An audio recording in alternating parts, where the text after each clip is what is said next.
बहुत सारे beginners Python start कर देते हैं क्योंकि पाइथन इजी है। एक सिंपल सा प्रिंट हेलो वर्ल्ड लिखो और आउटपुट आ जाता है। लेकिन उन्हें यही नहीं पता कि आउटपुट आता कैसे है, कोड रन कैसे होता है, पाइथन सी या जावा से डिफरेंट कैसे है और कंपनीज पाइथन को प्रेफर करती क्यों है। इसी कंफ्यूजन की वजह से बाद में जब एरर्स आते हैं या परफॉर्मेंस इश्यूज आते हैं तब आपके पास क्लैरिटी नहीं होती है। ये वीडियो कोई हेलो वर्ल्ड वीडियो नहीं है। ये वीडियो आपके पूरे कोर्स का एक फाउंडेशन बिल्ड करने के लिए है। अगर ये समझ लिया तो आगे की चीजें नेचुरली कनेक्ट होगी। तो हेलो, ये है दूसरी पहली वीडियो जहाँ पे आज हम पाइथन के बारे में जानेंगे। हम अपने बेसिक्स को स्ट्रॉन्ग करेंगे। अगले कुछ वीडियोस में हम पाइथन में वेरिएबल्स क्या होता है, डेटा टाइप्स क्या होता है, oops programming, file handling, exceptional handling और फिर पाइथन के फ्रेमवर्क्स, ये सब के बारे में बात करेंगे। लेकिन इन सबसे पहले एक चीज क्लियर होना बहुत जरूरी है, वो ये है कि पाइथन एक्चुअल में है क्या एंड पाइथन काम कैसे करता है। अगर आपको एग्जीक्यूशन मॉडल समझ आ गया तो आपके लिए आगे डिबगिंग इजी हो जाएगा, मेमोरी का कॉन्सेप्ट क्लियर रहेगा, एरर्स आसानी से समझ पाओगे एंड आपके इंटरव्यू आंसर्स जो है वो एक्चुअल में स्ट्रांग हो जाएंगे।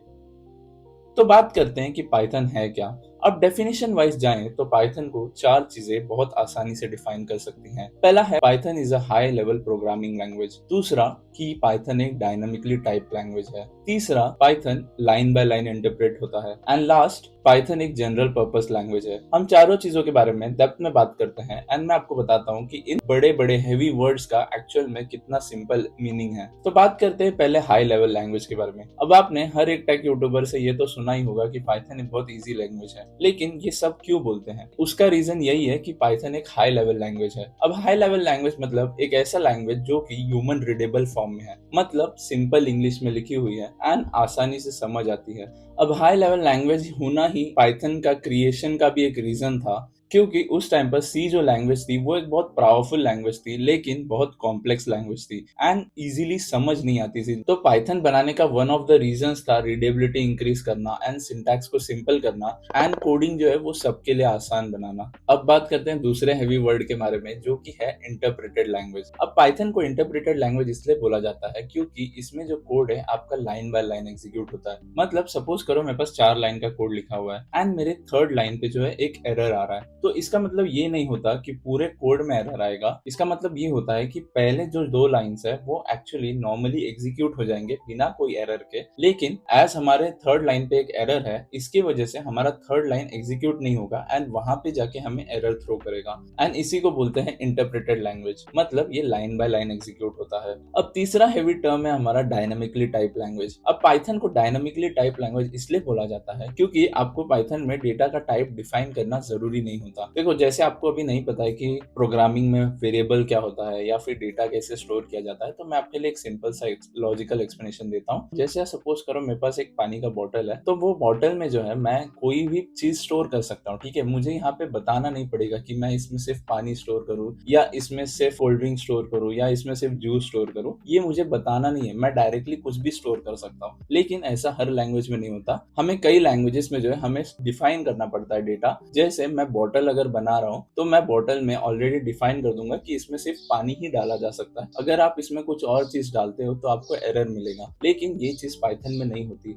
आप पाइथन में सेम बॉटल में पानी भी डाल सकते हो, आप सेम बॉटल में जूस भी डाल सकते हो एंड सेम बॉटल में खून भी डाल सकते हो। ये इससे मुझे कोई मतलब नहीं है, आप डाल सकते हो। अब लास्ट हमारा टर्म है जनरल पर्पस लैंग्वेज। अब पाइथन को जनरल पर्पस लैंग्वेज सिंपली इसलिए कहा जाता है क्योंकि ये अलग अलग डोमेन्स में यूज हो सकता है। जैसे आप बात करो वेब डेवलपमेंट के बारे में, आप बात करो डेटा साइंस के बारे में, आप बात करो मशीन लर्निंग के बारे में, आप बात करो एआई के बारे में, आप बात करो ऑटोमेशन के बारे में, आप बात करो गेम डेवलपमेंट के बारे में। तो इसीलिए पाइथन को जो है जनरल पर्पस लैंग्वेज कहा जाता है। अब पाइथन कब बना था, किसने बनाया था, कैसे बनाया था, ये सब चीजें आपके एग्जाम्स में पूछे जा सकते हैं, लेकिन आपको जॉब इंटरव्यूज में रेयरली पूछा जाएगा। तो मैं उन चीजों को यहाँ पे नहीं डिस्कस करने वाला हूँ। हम डायरेक्टली अब बात करते हैं कि पाइथन में कोड एक्चुअली कैसे एग्जीक्यूट होता है, क्योंकि ये चीजें आपको इंटरव्यू में जरूर पूछी जा सकती हैं।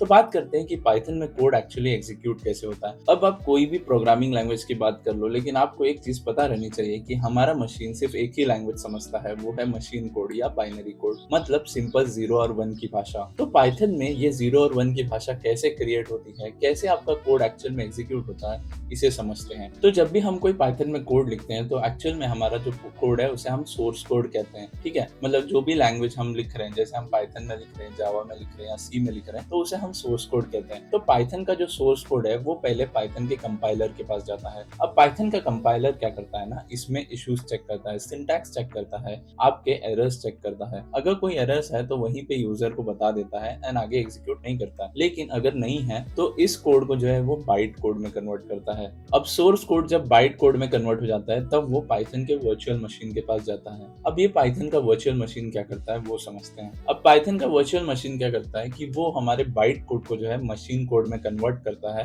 एंड हमारे मशीन को, मतलब कि हमारे सीपीयू को जो है एग्जीक्यूशन के लिए भेज देता है। अब हमारा सीपीयू जो है एक्चुअल में हमारे कोड को एग्जीक्यूट करता है एंड जो भी हमारा आउटपुट होगा उसे हमें दे देता है। तो ऐसे काम करता है पाइथन का एक्चुअल में कोड। देखो, पाइथन एक बहुत इंटरेस्टिंग लैंग्वेज है अगर आप इसे समझने की कोशिश करोगे। एंड अगर आप ये सोच के आ रहे हो कि पाइथन सिर्फ इजी है इसीलिए सीख लेता हूँ, तो ऐसा मत सोचना। पाइथन समझना इजी है। जैसे मैं आपको चीजें बता रहा हूँ तो मुझे पता है आपको चीजें आप समझ आ रही होंगी। अभी मैं आपसे पूछूं कि एक्चुअल में कोड कैसे एग्जीक्यूट होता है तो आपको पता चल गया कि हाँ, एक्चुअल में ऐसे कोड एग्जीक्यूट होता है। लेकिन जब आप ये चीजों को परफॉर्म करते हो, जब आप ये चीजें एक्चुअल में एग्जीक्यूट करते हो, तब आप एक्चुअल में समझते हो कि पाइथन सीखना इजी है, करना उतना ही मुश्किल है जितना कोई और प्रोग्रामिंग लैंग्वेज करना है। अब ये मत समझना कि मैं आपको डिमोटिवेट कर रहा हूँ, मैं बस आपको प्रिपेयर कर रहा हूँ। समझो इस बात को कि बहुत सारे लोग क्या सोचते हैं ना कि हम पाइथन इजी है इसलिए सीख जाते हैं, ठीक है, एंड स्टार्ट कर देते हैं। अब स्टार्ट करने के कुछ दिन बाद जब भी ये लोग कोई इश्यूज में फंसते हैं, ठीक है, जब भी कोई एरर में फंसते हैं, तो ये लोग ये सोचते हैं कि पाइथन तो इजी था लेकिन मुझसे नहीं हो रहा।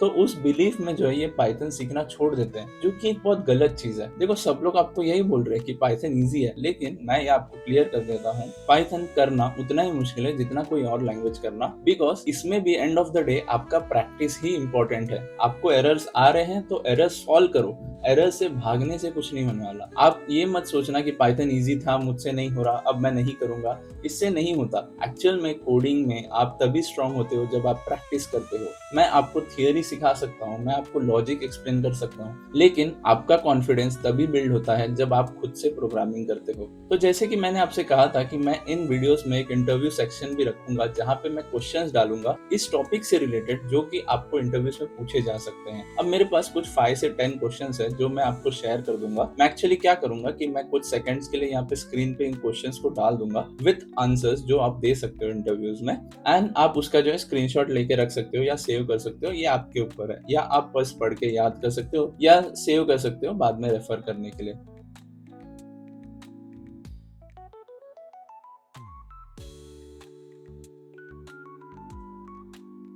तो लास्ट में एक रिकैप ले लेते हैं कि आज हम लोग ने क्या क्या सीखा। तो हमने सीखा कि पाइथन क्या है, पाइथन एक्चुअल में एग्जीक्यूट कैसे होता है, पाइथन दूसरे लैंग्वेजेस से डिफरेंट कैसे है, पाइथन की एक्चुअल डेफिनेशन का मीनिंग क्या है, एंड पाइथन एक्चुअल में आसान नहीं है, पाइथन सीखना आसान है, करना उतना ही मुश्किल है जितना दूसरे लैंग्वेजेस को है। बिकॉज कोई भी लैंग्वेज सीखने के लिए आपको प्रैक्टिस जरूरी है, एंड मैं समझता हूँ कि प्रैक्टिस हर लैंग्वेज के लिए उतना ही जरूरी है जितना पाइथन के लिए जरूरी है। तो मेरी तरफ से एक ही टेक है कि आप मुझसे चीजें सीखो लेकिन अपने आप से प्रैक्टिस करना चालू कर दो। अब नेक्स्ट वीडियो में हम देखेंगे कि पाइथन में वेरिएबल्स क्या होते हैं, डेटा टाइप्स क्या होते हैं, एंड उससे रिलेटेड क्वेश्चंस भी सॉल्व करेंगे, एंड कोड में कैसे एग्जीक्यूट कर सकते हैं ये चीजें देखेंगे। तो फॉलो जरूर कर लेना अगर आपको ये सीरीज मिस नहीं करनी है तो।